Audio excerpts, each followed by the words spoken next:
নমস্কার বন্ধুরা, রমা কুকিংয়ে সবাইকে স্বাগত জানাই। আজ আপনাদের সাথে শেয়ার করছি দারুণ টেস্টি আনারসের আইসক্রিম রেসিপি। অনেক রকমের আইসক্রিম তো খেয়েছেন, কখনো কি আনারসের আইসক্রিম খেয়ে দেখেছেন? তাই বলছি, এখনও পর্যন্ত যদি না খেয়ে থাকেন তাহলে একবার অন্তত আমার এই আইসক্রিমের রেসিপিটি ফলো করে বাড়িতেই বানিয়ে নিন অসাধারণ স্বাদের ঠান্ডা ঠান্ডা আনারসের আইসক্রিম। এই আইসক্রিমটা এতটা টেস্টি হয় যে একবার বাড়িতে বানালে বারবার কিন্তু বানানোর অনুরোধ আসবে। তাহলে চলুন আর দেরি না করে রেসিপিটি শুরু করুন। পাইনাপেল আইসক্রিম বানানোর জন্য এখানে আমি একটা আনারস নিয়েছি। পাইনাপেল আইসক্রিম বানানোর জন্য একটা আনারস থেকে আমি হাফ আনারস এরকম ছোটো ছোটো করে কেটে নিয়েছি, আর হাফ মানে অর্ধেকটা এরকম মিক্সিতে পেস্ট করে নিয়েছি। আনারসের আইসক্রিম বানানোর জন্য আনারসের যে ক্রাশটা লাগে দোকানে কিনতে হয়, সেটা আমি বাড়িতেই ফ্রেশ আনারস দিয়ে তৈরি করে নিচ্ছি। তো এখানে আমি একটা কড়াই বসিয়েছি, এখনও গ্যাসটা জ্বালাইনি। আর একটা এরকম ছাঁকনি নিয়েছি, যেটা আমি আনারস মিক্সিতে পেস্ট করে রেখেছিলাম, সেটা আমি ছাঁকনির মধ্যে ছেঁকে নেবো আগে থেকেই।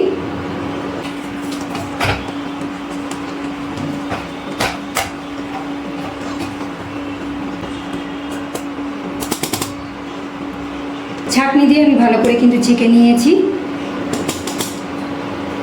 এবার আমি এর মধ্যে দিয়ে দিচ্ছি চিনি। চিনিটা আপনারা বুঝে দেবেন, মানে আনারসটা যেরকম মিষ্টি হবে, যদি বেশি মিষ্টি হয় তাহলে অল্প চিনি দেবেন। আর দিয়ে দিচ্ছি হাফ চামচ মতো কর্নফ্লাওয়ার। আমি কিন্তু গ্যাস এখনও অন করিনি। চিনি আর কর্নফ্লাওয়ারটা ভালো করে আগে একটুখানি মিশিয়ে নিচ্ছি, তারপরে আমি গ্যাস অন করব।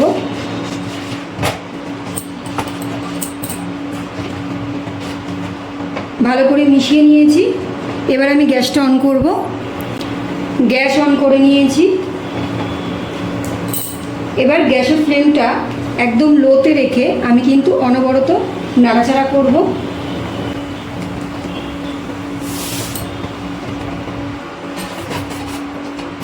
গ্যাসের ফ্লেমটা লোতে রেখে আমি কিন্তু অনবরত নাড়াচাড়া করছি।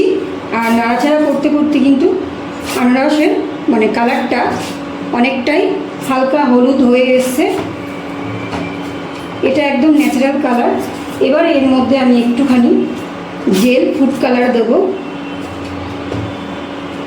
যাতে করে একদম দোকানের মতন ক্রাশের কালারটা হয়। 2 ফোঁটা দিয়ে দিয়েছি।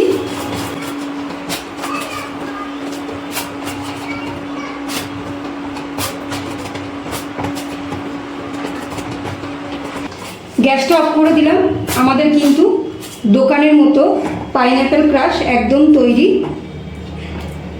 এবার এটাকে একটা পাত্রের মধ্যে নামিয়ে ঠান্ডা করে নেব। এই পাইনাপেল ক্রাশটা আপনারা যদি অনেক দিন ঘরে স্টোর করে রেখে দিতে চান, তবে সেই ক্ষেত্রে একটুখানি ভিনিগার দিয়ে দেবেন, তাহলে কিন্তু অনেক দিন পর্যন্ত ভালো থাকবে।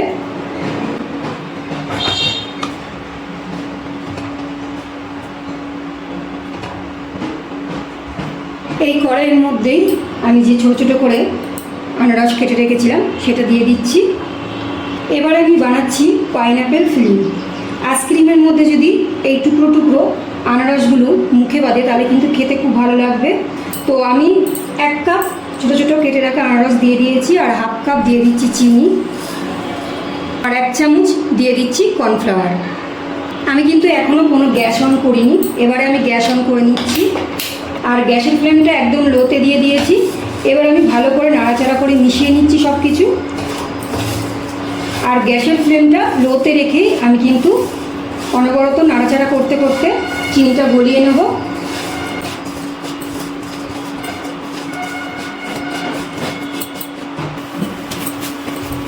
গ্যাসের ফ্লেমটা লোতে রেখে চিনিটা কিন্তু সম্পূর্ণ গলিয়ে নিয়েছি। আর 1 ফোঁটা কিন্তু আমি এর মধ্যে জেল কালার দিয়েছি, মানে ফুড কালার, সেটা দেখাতে ভুলে গিয়েছিলাম আমি। তো আমাদের কিন্তু আনারসের ফিলিং একদম তৈরি। এবার আমি গ্যাসটা অফ করে দিচ্ছি, আর একটা পাত্রে নামিয়ে ঠান্ডা করে নেব। পাইনাপেলের ক্রাশ আর হলো পাইনঅ্যাপেল ফিলিং আমি কিন্তু ঠান্ডা করে নিয়েছি, সম্পূর্ণ ঠান্ডা হয়ে গেছে। এবার আমি এখানে আমুলের ফ্রেশ ক্রিম দিয়ে আজকে আইসক্রিমটা বানাচ্ছি। ফ্রেশ ক্রিমটা কিন্তু পুরোটাই দিয়ে দিচ্ছি। আপনারা চাইলে যে কোনো ফ্রেশ ক্রিমই ব্যবহার করতে পারেন বা দুধের সর দিয়েও আইসক্রিমটা বানাতে পারেন। সম্পূর্ণ ফ্রেশ ক্রিমটা কিন্তু আমি দিয়ে দিয়েছি। এবার একটা ইলেকট্রিক বিটার দিয়ে বিট করে নেব।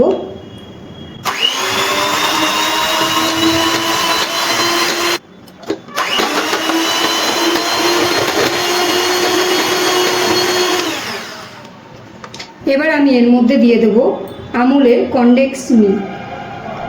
আমি কাপে কিছুটা ঢেলে নিয়েছি, দিয়ে দিচ্ছি কনডেন্স মিল্ক।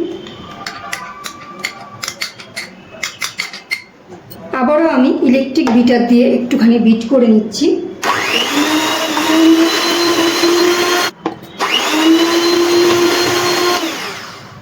এবার আমি এর মধ্যে দিয়ে দিচ্ছি পাইনঅ্যাপেল ক্রাশ।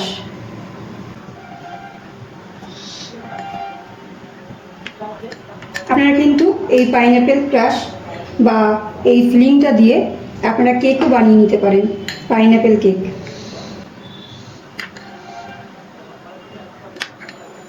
এবার ইলেকট্রিক বিটার দিয়ে আবারও সব কিছু আমি একটু বিট করে নিচ্ছি।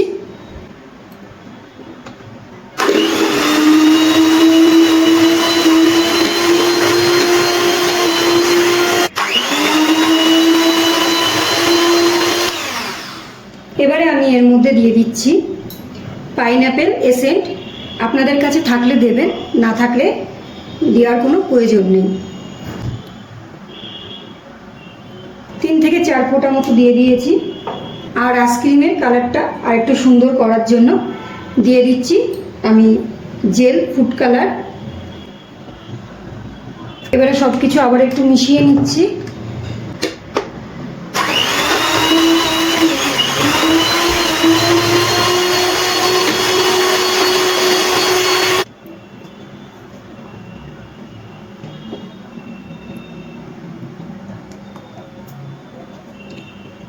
সবার শেষে দিয়ে দিচ্ছি পাইনঅ্যাপেল ফিলিং।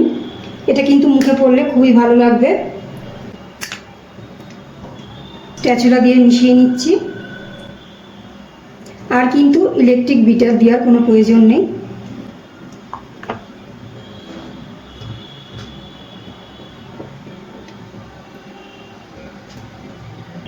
এখানে একটা আমি আইসক্রিমের বাটি নিয়ে নিয়েছি, এর মধ্যে মিশ্রণটা ঢেলে দিচ্ছি।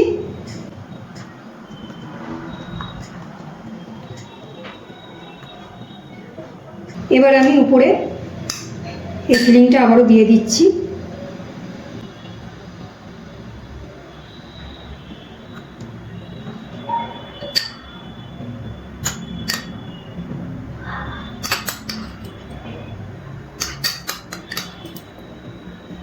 আর উপরে একটু ছড়িয়ে দিচ্ছি কাজু বাদাম আর আমন্ড বাদাম, একদম কুচি কুচি করে কেটে নিয়েছি, সেটাই উপরে ছড়িয়ে দিচ্ছি।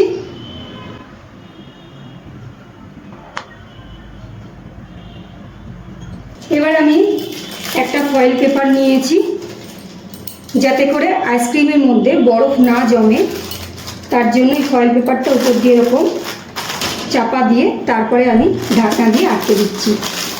আর আমি এটাকে ডিপ ফ্রিজে 8 থেকে 9 ঘন্টা রেখে দেবো, যাতে করে আইসক্রিমটা জমে যায়। 9 ঘন্টা পর আমি কিন্তু ডিপ ফ্রিজ থেকে বের করে নিয়ে এসেছি। এবার ঢাকনাটা খুলে নিচ্ছি।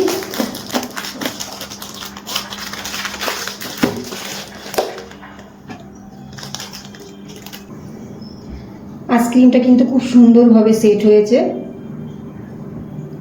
হাতে কিন্তু কিচ্ছু লাগছে না, খুব সুন্দরভাবে বসে গেছে। আনারসের আইসক্রিম এইভাবে একবার অন্তত বানিয়ে দেখবেন, কথা দিচ্ছি এর স্বাদ কিন্তু মুখে লেগে থাকবে। তাহলে আমার আজকের রেসিপিটি আপনাদের কেমন লাগলো অবশ্যই কিন্তু কমেন্ট করে জানাবেন। রেসিপিটি ভালো লাগলে একটা লাইক ও বন্ধুদের মধ্যে শেয়ার করার অনুরোধ রইল। আর আমার চ্যানেলে যদি নতুন হয়ে থাকেন চ্যানেলটি সাবস্ক্রাইব করে আমার পাশে থাকবেন। আজ এই পর্যন্ত, আবারও চলে আসবো অন্য কোনো রেসিপির সাথে। সবাই ভালো থাকবেন, সুস্থ থাকবেন, ধন্যবাদ।